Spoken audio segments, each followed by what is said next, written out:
Isabelle Meyer et Luc Ferry, bonjour. Bonjour. Bonjour. Vous faites événement par un spectacle commun, La violoniste et le philosophe, les grands mythes amoureux. On va parler de ça, de vous. Qu'est-ce qui vous a réuni? D'abord, la première rencontre, le premier moment. Le premier moment, c'était lors d'une conférence. Mais ce qui nous unit dans ce projet, je crois que c'est vraiment la passion pour la musique et pour un programme musical exclusivement français. Alors, réflexion aussi sur l'amour qui change, c'est un des vos livres qui se vend le mieux, La révolution de l'amour, on va parler de ça également. Alors, il y a quoi? Il y a Saint-Saëns, Bizet, qui parle d'amour, et qui d'autre? Chausson, Ouais. et un peu de Gluck quand même. Voilà. Massenet. Massenet, Oui. ça c'est version musique et version grands auteurs. La méditation de Thaïs de Massenet, il faut savoir que c'est inspiré par une nouvelle d'Anatole France qui s'appelait Thaïs et qui raconte l'histoire d'un moine qui demande à son supérieur l'autorisation d'aller sauver une âme en perdition. C'est l'âme de la belle Thaïs, qui est une courtisane, une prostituée, pour dire les choses franchement. Et la nouvelle raconte comment ces deux amours vont se croiser. La courtisane incarne évidemment l'amour sexuel, sensuel, éros. Lui, Agapet, et elle va se convertir, elle va entrer au couvent, et lui va perdre la religion parce qu'il va tomber amoureux d'elle. Donc voilà, ces nouvelles qui sont magnifiques, souvent derrière ces musiques, derrière le poème de Chausson qui est sublime et qu'Isabelle joue merveilleusement, il y a un conte fantastique de Tourguenieff. Donc moi, je raconte ces histoires. Alors ceux qui vont vous voir sont ravis parce qu'évidemment il y en a pour tous les goûts, la musique et la réflexion, les grands mythes éternels et puis ce qui change en matière d'amour. Le premier mythe amoureux qui vous a séduit l'un et l'autre, qu'est-ce que c'était? La première histoire d'amour, c'est Roméo et Juliette, c'est Carmen, c'est quoi? Vous avez un souvenir de ça? Quand on est musicien, c'est Carmen. Ouais. Ça fait partie vraiment des grands mythes. Et vous, Luc? Il y a la mélodie d'Orphée de Gluck que Isabelle joue à la fin du concert et qui est un des premiers grands mythes amoureux qui s'inspire probablement d'ailleurs de l'épopée de Gilgamesh et qui raconte la contradiction insupportable entre l'amour et la mort, puisque dans le mythe d'Orphée, il est fou amoureux de cette femme, Eurydice, qui met le pied sur une vipère et qui meurt empoisonnée, et il va aller la récupérer jusqu'au fond des enfers. Bon, ça se terminera mal, mais c'est un des grands mythes de la contradiction entre l'amour et la mort. Le frisson amoureux, mais transposé en musique, en littérature, c'est quand? Vous avez souvenir de ça, où vraiment les poils se dressent sur les bras? Ça, c'est très indiscret. Ah ben non, en littérature, en amour, c'est pas... C'est révélateur d'autre chose, c'est ça. Luc Ferry a déjà une idée, à mon avis, parce que il en a plusieurs même. Non, mais il y a 1000 poèmes amoureux, il y a 1000 nouvelles. Mais c'est vrai que dans la littérature récente, je me souviens que quand nous étions un peu plus jeunes, à la fin des années 60, il y avait un livre qui était mythique, qui était devenu mythique, c'était le livre d'Albert Cohen, Belle du Seigneur. On avait des discussions passionnées entre intellectuels, entre philosophes sur les amours d'Ariane et de Solal, et notamment sur un point qui est en effet passionnant, quand ils se retrouvent à l'hôtel et qu'ils sont tous les deux tout seuls, l'amour finit par s'user, ils finissent par s'ennuyer, ils ont besoin d'inventer autre chose que la relation duel. Donc, mais c'est vrai que c'est un des grands livres amoureux du XXe siècle, oui. Vous aviez deux réactions différentes sur l'amour. C'est ce que vous dites dans plusieurs de vos livres. Vous dites que les hommes et les femmes n'aiment pas de la même manière. Mais d'abord la vie de la femme. Est-ce qu'on aime différemment, Isabelle Meyer? Je ne sais pas. Non, mais si. D'abord, chaque amour est différent. Ouais. Donc forcément, je ne sais pas si c'est lié au sexe, mais Luc Ferry dit, l'implication, la passion... quand une femme est amoureuse, elle regarde un seul homme. Quand un homme est amoureux, il peut regarder ailleurs. Oui, on a cette faiblesse, je crois. Mais c'est vrai, enfin, moi, l'expérience que j'ai, maintenant, il ne faut pas généraliser. Il y a des femmes qui sont comme des hommes et des hommes qui sont comme des femmes. Je crois que la femme est un homme comme les autres, pour parler comme Simone de Beauvoir. Mais je crois que c'est vrai que quand une femme est vraiment amoureuse de quelqu'un, elle ne regarde pas ailleurs. Et d'ailleurs, cette indifférence de la femme amoureuse, on la ressent quand on essaye, si elle est très belle, charmante, et qu'on essaye de faire l'intéressant, on prend immédiatement un râteau. Et c'est définitif. Une femme amoureuse, elle ne regarde pas ailleurs. Tandis qu'un homme, même quand il est avec une femme qu'il adore, il ne peut pas s'empêcher de regarder la ravissante qui passe en face de lui. Est-ce que c'est vrai, ça, Isabelle Meyer? Oui, je confirme. Oui, c'est vrai. Vous n'êtes pas féministe au point de dire qu'il y a une identité parfaite? Je confirme pour la femme. Non, mais j'ai connu des mangeuses d'hommes aussi qui se comportaient, si je puis dire, comme des hommes. Donc, Mais qui ne sont pas amoureuses? Non, je crois que... Ouais. D'ailleurs, vous savez, il y a cette série américaine qui est très drôle, Sex and the City. Ouais. Et il y a une des 4 femmes dans Sex and the City. Moi, j'aime beaucoup cette série, ça me fait toujours rire. Samantha, qui est la nymphomane de service, la mangeuse d'hommes. Et puis, il y a un moment où elle tombe amoureuse, et là, elle ne regarde plus ailleurs. Elle redevient femme, si je puis dire. Isabelle Meyer, on parlera tout à l'heure de votre parcours de très grande musicienne, de très grande violoniste à New York, à Lausanne ou ailleurs. Mais un mot sur ce thème de l'amour d'abord. Les musiciennes, on a des préjugés sur les musiciennes. On dit qu'elles sont tellement absorbées par la musique que parfois c'est difficile d'aimer, c'est vrai ça? Mais c'est vrai que la musique, voilà, ça fait partie de notre vie quand on est musicienne depuis l'âge de 6 ans. Donc c'est vraiment notre premier grand sentiment de passion. On peut presque comparer cette passion à une passion amoureuse. Vous parlez de votre violon, des termes étonnants. Hein. Vous dites vraiment qu'on touche un violon, que le violon réside. C'est notre premier compagnon en fait. Ouais. Ouais. Et ça mange la vie, ça, parfois? Alors, c'est vrai que ça laisse parfois peu de place. Parce que voilà, c'est très absorbant. C'est quelqu'un avec lequel on vit au quotidien et qui est très exigeant. Le premier amour vrai, il vous l'a reproché? Alors non, parce que je m'arrange toujours pour être avec quelqu'un qui a aussi une passion à côté. Parce que, ouais. Alors, l'amour qui change, l'amour éternel, alors vous parlez de très grands mythes. Vous, Luc Ferry, vous dites que l'amour a changé. Hein. Ce n'est pas vrai que l'amour est éternel. Il y a dans la vie amoureuse, dans les comportements amoureux, depuis les années 60, des changements incroyables. Oui, c'est surtout que... Probablement que Cro-Magnon était amoureux comme vous et moi. Mais ce qui a changé, c'est le fait qu'on ait introduit dans la famille l'amour-passion. Quand on regarde les grands textes des historiens du Moyen-Âge, ce qu'ils nous apprennent, c'est qu'au Moyen-Âge, on ne se marie jamais par amour-passion. J'ai retrouvé une phrase de Montaigne, tout récemment d'ailleurs dans les Essais, où il dit « J'ai vu quelquefois guérir de manière honteuse l'amour par le mariage ». C'est assez drôle, parce que nous, ça va de soi que quand on est amoureux, bon, voilà, le prolongement normal, c'est plutôt le mariage. Et vous dites jusqu'aux années 60. C'était comme ça, vous dites dans votre enfance, par exemple, on se mariait beaucoup par convenance, ou en tout cas on restait mariés. Bourgeois, oui. Même si on n'était plus amoureux, on restait ensemble, simplement. Oui, en fait, le mariage d'amour commence au XIXe siècle vraiment dans la classe ouvrière, parce qu'on ne se soucie pas des motifs patrimoniaux, des différences de fortune ou même de milieu social. Dans la classe ouvrière, on s'en soucie moins. Dans la classe bourgeoise, évidemment, dans les classes aisées, on va éviter pendant très longtemps ce que les notaires appellent les mariages morganatiques, c'est-à-dire les différences de social et de fortune. Bon. Et donc c'est en vérité dans l'Europe, d'abord c'est une histoire purement européenne au départ, et c'est seulement après la Deuxième Guerre mondiale que le mariage d'amour-passion, si je puis dire, va devenir la règle. Donc l'amour-passion a toujours existé, mais il était hors mariage. Denis de Rougemont, qui est un type génial, moi j'adore les livres de Denis de Rougemont, qui est donc à mes yeux un des plus grands philosophes suisses, il a bien montré que dans tous les grands mythes amoureux du Moyen-Âge, l'amour-passion est hors mariage. Et on a l'amour-passion, mais pas avec sa femme, pas avec son mari. Aujourd'hui, on aime quand on veut, qui on veut, on quitte aussi plus vite. Est-ce qu'on est plus heureux? Non, c'est pas qu'on est plus heureux, mais malgré le fait que... Parce que les séparations sont toujours déchirantes, c'est toujours très très difficile. Ça fait soit qu'on est quitté, et dans ce cas-là, on prend, comme on dit, un râteau, et ça fait terriblement mal, soit on quitte et on est dans une situation de culpabilité qui est extrêmement désagréable aussi. Donc de toute façon, les séparations sont très douloureuses, mais néanmoins... Personne dans la vieille Europe et dans les épigones de l'Europe, les États-Unis, l'Amérique latine, enfin dans les pays occidentaux, personne ne voudrait revenir au mariage arrangé. Est-ce que vous auriez envie d'être marié de force par votre grand-père? Non, il n'y a pas de danger. Bon. Et Isabelle non plus. Donc on est malgré tout, malgré les... Enfin, je vais dire les choses plus simplement. La liberté et l'amour, c'est plus difficile que la tradition, mais c'est quand même plus intéressant. Votre président, François Hollande, il incarne ça, la façon d'aimer moderne, c'est-à-dire... Non, mais... On vient enfin aux choses sérieuses. Non, ce qui est bouleversant dans l'histoire de Hollande, c'est qu'on n'avait pas vu que c'était le plus grand séducteur, qu'il dépassait Georges Clooney et Brad Pitt. En plus, il est avec des femmes charmantes. Non, hein. Oui, mais il incarne une génération. Les gens vivent comme ça. Vous avez tout à fait raison. Il incarne tout... En fait, il avait dit « je suis un président normal » et c'est vrai que c'est assez normal. Il y a une enquête récente en France sur les infidélités avouées, donc ce que les femmes avouent comme infidélité, ce que les hommes avouent comme infidélité. Alors évidemment, ce sont toujours des enquêtes un peu sujettes à interprétation ou à caution, mais malgré tout, il y a plus de 50% des hommes qui avouent une infidélité. Et donc, en ce sens-là, Hollande est tout à fait à l'image de ces révolutions de l'amour, de ces révolutions du mariage. Lui, il n'est pas marié, mais ça revient au même. Donc, il a, voilà, des...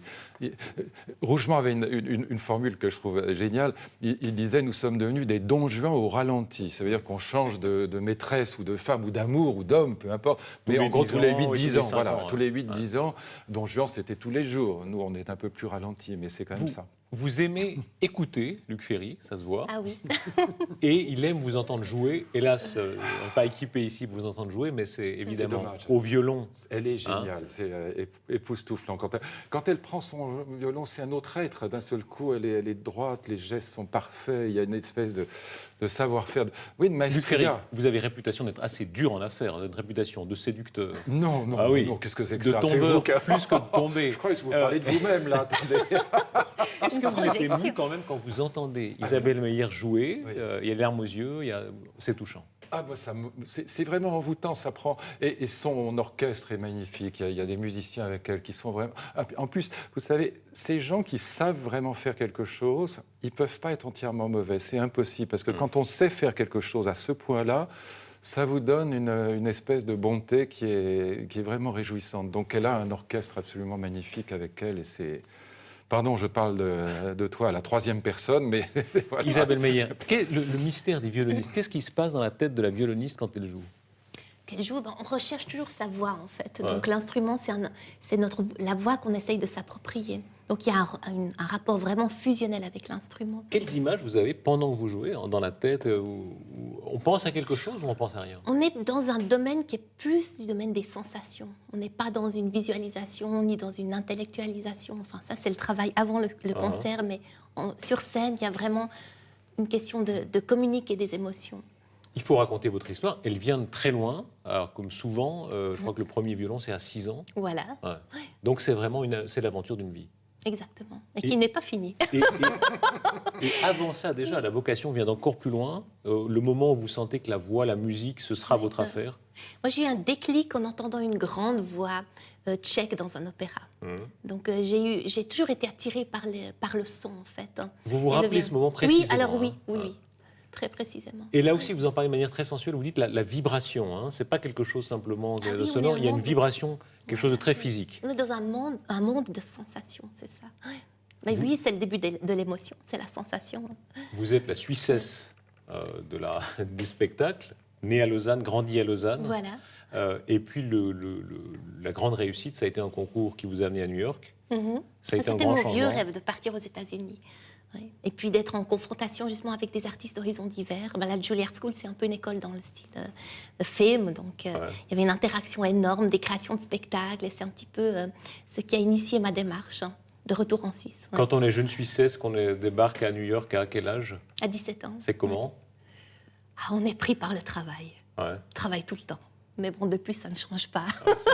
Vous travaillez énormément. Hein. Oui. Vous dites que même gamine, on se disait c'est ses parents, les méchants, qui la forcent. Exactement, oui. C'est oui. pas possible qu'une enfant ait tellement envie de travailler. Non, hein. c'est pour ça que je vous parlais justement de passion, parce que voilà, il y a quelque chose un peu de déraisonnable aussi quand on est enfant, de s'enfermer des heures à travailler la musique. Et ça, les adultes ne comprennent pas toujours. Travailler, ça veut dire quoi? À ce point-là, ça veut dire quoi? Combien d'heures par jour? Je ne sais pas, vous parlez à 7 ans, bon, c'est peut-être 2 heures, 2 heures, mais qui a légèrement augmenté au fil des années. Est-ce que vous êtes aussi travailleur, Luc Ferry?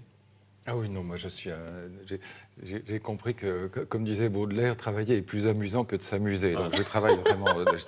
Moi, c'est carrément 12 heures par jour, oui, sans blaguer. En plus, c'est pas une plaisanterie, c'est vraiment 12 heures par jour. Oui. Il y a un point commun avec vous, cependant, c'est que vous êtes très grand travailleur et effectivement, vous vous amusez. Alors, chez Luc Ferry, c'est passion, frappant. oui. Ouais. Les deux se mélangent en permanence. Ah oui, pour moi. Et ça ne m'empêche pas de sortir après, de vivre. Mais c'est vraiment vous ne pouvez pas imaginer ce qu'on peut être joyeux quand on trouve le plan d'un livre, quand on trouve une idée qu'on trouve vraiment géniale et qu'on est là. On saute de sa chaise, on quitte le bureau et vraiment, voilà, c'est un vrai. Oui, c'est un métier de création aussi, évidemment. Mais ce qui est génial dans la musique, Mendelssohn disait que c'est une romance sans parole, que c'est un langage sans parole. C'est qu'au fond, la musique dit exactement la même chose que la philosophie. Par exemple, la musique romantique dit la même chose que la philosophie romantique. C'est les mêmes idées qui passent. La musique de Rameau dit la même chose que Descartes. C'est le rationalisme, et c'est la même chose que le jardin à la française. Bon, ce sont les mêmes idées, mais l'immense avantage de la musique sur la philosophie, c'est qu'elle rend sensibles les idées. Donc elle est touchante presque au sens littéral du terme. La C'est musique- ça qui est un avantage immense. La musique qui dit le mieux l'amour, c'est quoi? Toutes les musiques disent l'amour. Il y en a plus que d'autres. Oui. Vous vous êtes occupé de toutes les musiques, hein, même le tango, Oui. parce que vous n'êtes pas du tout élitiste. Hein. Ah, je ne sais pas. Non, mais les musiques au sens large, oui. Et puis dans la musique de tango, on trouve forcément aussi nos racines de musique européenne. Donc La musique toutes de les l'amour. cultures se mettent. Non, bah, c'est quand même le romantisme, mais il n'y a rien à faire. Moi, je n'en sors pas. Donc, j'adore évidemment la musique vraiment classique, Bach, mais pour moi, les grands romantiques, c'est quand même les. Et alors, cette musique française, alors je mets César Franck dans la musique française, hein, la sonate en la petite sonate de Franck, elle est absolument sublime. Elle a l'avantage, je trouve, cette musique française, celle que joue Isabelle et ses amis dans ce concert, c'est que vous trouvez, je dirais, tout Bach et tout Chopin ou Schumann dedans. C'est qu'à la fois, il y a vraiment les harmonies de la musique classique et en même temps, il y a cette mélodie romantique. Et c'est vrai que cette musique française, elle a été un peu occultée. Je dis pas ça parce que je suis français, ça m'est complètement égal. J'ai fait mes études en Allemagne, je suis culturellement plus allemand que français. Mais elle a été beaucoup occultée par la musique qu'on dit contemporaine, disons par l'héritage de Schoenberg et de l'école de Vienne jusqu'à Pierre Boulez aujourd'hui. Et on redécouvre quand même un peu la beauté de Fauré, de Franck, de Vincent d'Indy ou de Massenet, par exemple. La méditation de Thaïs, c'est à tomber par terre de beauté, quoi. Luc Ferry, on parlait du parcours d'Isabelle Meyer. Vous avez un parcours qu'on croit connaître parce que vous avez beaucoup vendu. À combien de livres vous avez vendu depuis le début? J'ai écrit une 60aine de livres, donc c'est trop peut-être, mais bon, j'y peux rien. Non, vous avez un lectorat passionné, ça marche du tonnerre de Dieu, hein, depuis des... Oui. Ben oui, enfin, je ne vais pas vous dire le contraire, je ne vais pas jouer les modestes. D'ailleurs, après tout, ce n'est pas forcément bon signe, mais bon, j'en sais rien. Il y a un malentendu chez certains. On vous dit, le super normalien, etc. À vrai dire, vous étiez parti un peu sauvage. Hein. Vous n'êtes pas un intellectuel classique, disons. Oui, je ne suis pas allé à l'école, je ne suis pas allé au lycée, enfin très peu, parce que j'étais un peu sauvage, mes frères aussi d'ailleurs. Et donc, j'ai quitté l'école très tôt, j'ai quitté le lycée très tôt, j'ai fait des études vraiment d'autodidacte. Et puis après, évidemment, je suis rentré à l'université quand même. Je suis parti faire mes études en Allemagne. Alors, vous êtes boursier, hein? Oui, j'étais boursier du Deutscher Akademischer Austauschdienst, donc l'office d'échange franco-allemand pour parler vous avez un allemand français. Incroyable, hein. Ah ben, vous savez, il n'y a pas besoin d'être intelligent pour parler l'allemand. Tous les Allemands y arrivent. Il suffit de vivre là-bas. Ouais. Voilà. Donc j'ai vécu en allemand pendant 4 ans, donc oui, je parle allemand. Mais après, quand je suis rentré en France, j'ai quand même passé les 2 agrégations, un doctorat d'État, donc j'ai les tampons. Et j'ai été professeur d'université très jeune, donc je suis pas ce qu'on appelle un philosophe médiatique, entre guillemets. Je suis un vrai professeur d'université depuis toujours et j'en suis très, très fier, en vérité. D'ailleurs, quand mon vieux père, qui n'a jamais fait d'études, a vu que j'ai été reçu à l'agrégation, il en avait les larmes aux yeux. Oui. Donc ça marque aussi, quand même. Le côté universitaire, j'y tiens beaucoup. La fierté des parents. Et oui, ça a beaucoup joué pour vous aussi, Isabelle? Je ne sais pas, comme j'ai quand même fait ma formation à l'étranger, donc je n'avais pas le regard de mes parents. C'est quand même eux, ils vous ont favorisé, ce que vous faites. Ah oui, c'est clair, oui. Mais bon, nous sommes en Suisse, donc nous calmons toutes ces... Oui, la différence de mentalité. Oui. Le français est content, et vous êtes tout en modestie. Oui. Les Suisses sont comme ça? Oui, en tout cas, j'ai des parents qui sont très modestes, et quand je réussis quelque chose, c'est à peine si on le mentionne. Mais il y a une pudeur, ouais. Et puis finalement, on ne réussit jamais vraiment, n'est-ce pas? C'est des jalons dans une vie, mais qu'est-ce que c'est que réussir? C'est juste avancer dans ce qu'on aime et puis développer des projets. On disait New York, vous avez été à Vienne. Ça, c'est le monde des musiciens. Souvent, on le sous-estime à quel point, quand on disait une vie mangée par le travail, mangée par le voyage aussi. Mangée par l'immigration aussi. À New York, à Vienne, vous vous amusiez quand même ou c'est une vie de nonne? Mais vous savez, je m'amuse dans mon travail. Et comme disait Luc, c'est l'amusement suprême. Oui, mais c'est vrai que c'est un travail énorme. Alors de passer de New York, qui était une ville vraiment cosmopolite, à Vienne, qui était une ville de tradition, le contraste était cruel. On voit chez certains musiciens qu'ils connaissent leur programme jusqu'en 2025. On a une liberté quand même? On a la liberté de faire ce qu'on veut, oui. En tout cas, en ce qui me concerne. Et c'est ça qui me passionne et qui me fait aller de l'avant. Le spectacle que vous avez monté avec Luc Ferry, c'est l'exemple de ce que vous faites. Hein. Ce n'est pas pour les initiés. Vous osez faire des choses que certains musiciens trouvent peut-être un peu trop grand public. Vous y allez? Oui. La démarche, en fait, c'est de proposer des spectacles avec un programme musical à des non-initiés. Donc, il y a un désir de vulgarisation de la musique et au même titre qu'on peut dire, Luc, que tu vulgarises la philosophie, mais au sens noble. On a aussi travaillé avec Hubert Reeves, qui c'est aussi un vulgarisateur en astrophysique. Donc, c'est vraiment ce désir de communiquer. Parce qu'il n'y a rien de pire que de jouer la musique pour soi ou pour un public de privilégiés, entre guillemets. Qu'est-ce que vous avez appris l'un de l'autre? Qu'est-ce que vous avez appris de Luc Ferry? Oh, j'apprends à chaque spectacle. D'abord, j'adore l'écouter, comme vous disiez.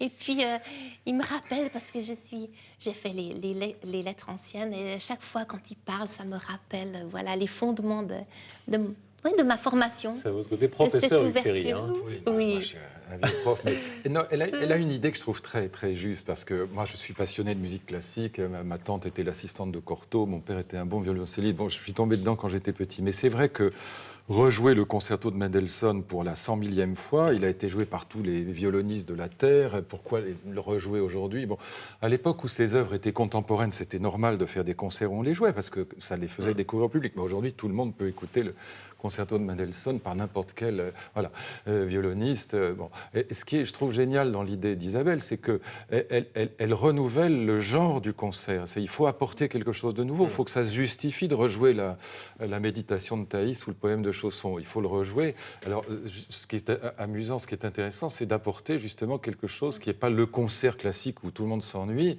mais qui donne un autre sens à la musique elle-même. Parce que le fait qu'on raconte les nouvelles ou les contes fantastiques qui sont derrière ces œuvres, ça donne un éclairage qui justifie le fait qu'on les rejoue aujourd'hui. Voilà, il me semble que c'est intéressant ça. Le lien avec le public, ça vous unit. Hein, oui. Le désir d'aller devant un public, ça reste avec les années, ça ne disparaît pas du tout, ça. Non, ça amplifie même. Ouais. Ce qui est magnifique, c'est que le public, justement, est délecté de par la conférence. Donc, il y a aussi un aspect intellectuel pour les gens et un aspect émotionnel par la musique. Et les deux se combinent. Hier, j'ai pris un verre avec les gens qui étaient là, qui sortaient. Parce qu'après, il y a toujours, on sort du concert, il y a toujours le bar à côté, on prend un petit verre ensemble. Et ils étaient enchantés, ils avaient du soleil dans les yeux, ils étaient vraiment éblouis. Quoi. Ça fait quand même très, très plaisir. Ce n'est pas une question de narcissisme, c'est plutôt l'idée que voilà, on fait partie de la même humanité, qu'on partage quelque chose. C'est tout bête, mais c'est quand même vraiment réjouissant. Enseigner, transmettre, oui. Pour vous, c'est une passion. Vous avez été ministre. Oui. Vous avez fait des choses, vous avez eu des emplois du temps où on ne prend pas beaucoup de temps pour ça. Hein, et c'est redevenu un très grand plaisir. Ah oui, c'est un immense bonheur. Vous savez, dans l'histoire de la philosophie, c'est tellement génial. Les gens peuvent, parce que ça ne fait pas partie de la culture générale. Donc les gens ne savent pas trop ce que c'est que Kant ou Hegel. C'est tellement difficile, ou Spinoza. Bon. Mais c'est comme des châteaux vraiment magnifiques. Et il faut un guide pour visiter le palais. Voilà. Mais une fois qu'on visite ces châteaux, c'est incroyable comme les gens peuvent être bouleversés par ce qu'ils découvrent. Parce que c'est quand même un genre culturel très proche de la musique et qui, du coup, sort de la culture générale ordinaire, un peu moins en Suisse qu'en France, mais en France, c'est vrai que et la philo et la musique, c'est pratiquement pas dans la culture générale. La culture générale en France, c'est l'histoire et la littérature. Un tout petit peu la science, mais certainement ni la musique ni la philosophie. Enfin, quand je dis la musique, je parle de la vraie, je parle pas de... Alors, d'accord, j'aime aussi les Beatles et Dalida, mais enfin, c'est pas au même niveau. Enfin, je suis désolé de dire ça, mais je suis pas du tout méprisant à l'égard de la musique de variété, ou je sais pas comment on l'appelle. Les Beatles, c'est autre chose, Dalida est plus récent. Ça existe dans votre univers, ça? Pas trop. Non. Ah, vous êtes classique. Dans le genre vieux mammifère, on est assez bon. Oui. Vous avez un rire incroyable. Elle a un rire spécial. Franchement, votre rire... C'est assez joyeuse, oui. Ça vous est venu quand? Il part à l'adolescence. Ouais. Ça faisait rougir ma famille.